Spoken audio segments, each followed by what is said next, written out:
Hi everyone! Welcome sa aking YouTube channel kung saan I will talk about October 19,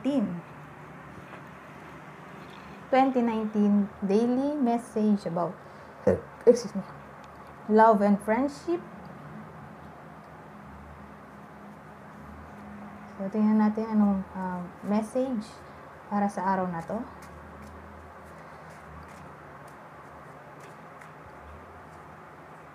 Okay. Okay na. Yun na. Ano to? Sabi, wealth brings many friends, but a poor man's friend deserts him. Many carry favor with a ruler, and everyone is the friend of a man who gives gifts. A poor man is shunned by all relatives. How much more do his friends avoid him? Though he pursues them with pleading, they are nowhere to be found. Okay. So, ibig sabihin,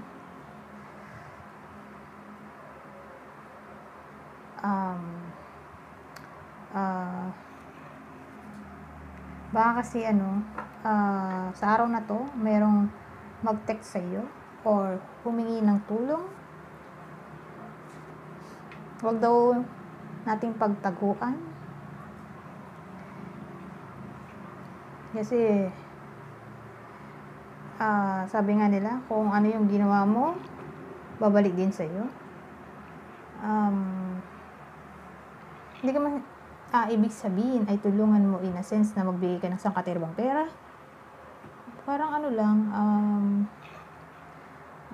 show love in a way na kahit wala kang mabigay, kahit comfort mo lang siya mentally, pwede na.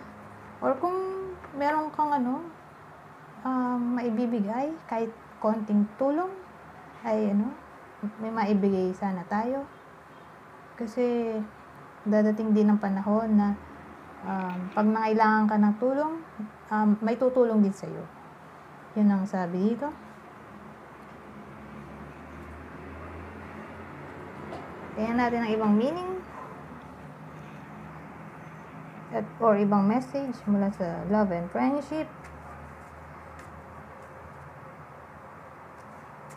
Saka siguro, huwag mapang mata.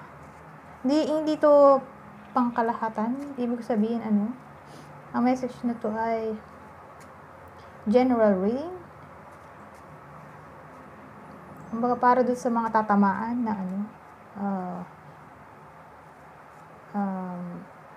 yung ayun nga, madamot. Walang pakialam. Ayun, sabi learn to share. Share your blessings nga daw, sabi. Okay, di na ako natakas dito. Okay, dito na.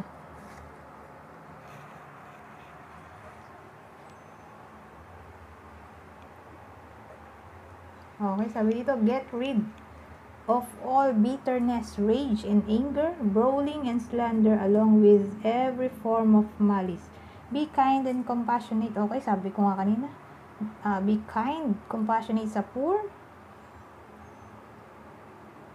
Be kind and compassionate to one another, forgiving each other just as in Christ God forgave you. So, siguro, baka dumating yung panahon, hindi. Specific day pala to. So, ngayong araw, baka may lumapit sa iyo na kaaway or enemy before, or hindi kayo in good terms.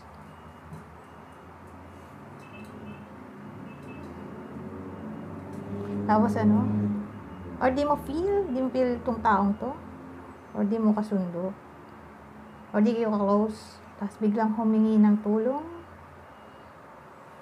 Sabi kasi dito, get rid of all bitterness, rage, and anger.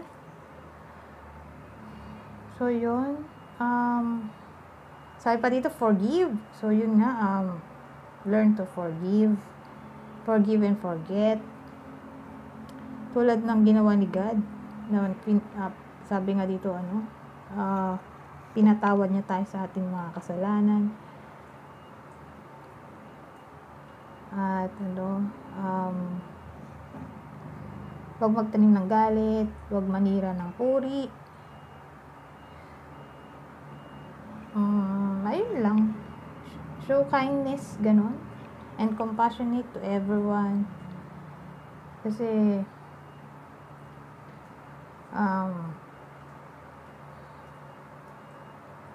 isipin na lang natin na kung anong ginawa natin sa iba, bumabalik. Okay? So, pag binigyan mo ng good, babalik din yung good. Okay? So, goodness. So, I think that's it for now for everyone. Thanks for watching. Goodbye for now.